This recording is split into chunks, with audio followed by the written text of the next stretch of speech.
ఈనాడు ఈ నల్గొండ ప్రాంతంలో నేను అడగదలుచుకున్న మా ప్రాంత రైతులను, ఈ ప్రాంత ప్రజలను, ఆనాడు నవంబర్ 8 నాడు నా జన్మదినం ఉన్నదని వేలాది మంది ఇంటికి వస్తామంటే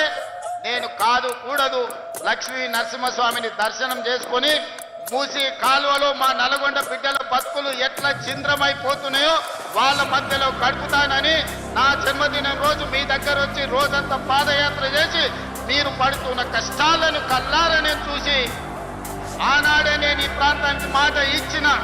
600 అక్కడి సూర్యుడు ఇక్కడ ఉదయించిన ఎవరు అడ్డం పడ్డా తొక్కుకుంటైనా పోతాం, మూసీ నది ప్రక్షాళన చేసి తీరుతాం, నల్లగొండ రైతాంగం కష్టాలు తీరుస్తామని ఆనాడు చెప్పడం జరిగింది. నేను అడుగుతున్న మిత్రులారా, ఈ వేదిక మీద నుంచి బీజేపీ టీఆర్ఎస్ నాయకులను, గుజరాత్ లో నరేంద్ర మోడీ సబర్మతి నది ప్రక్షాళన చేసుకున్నాడు.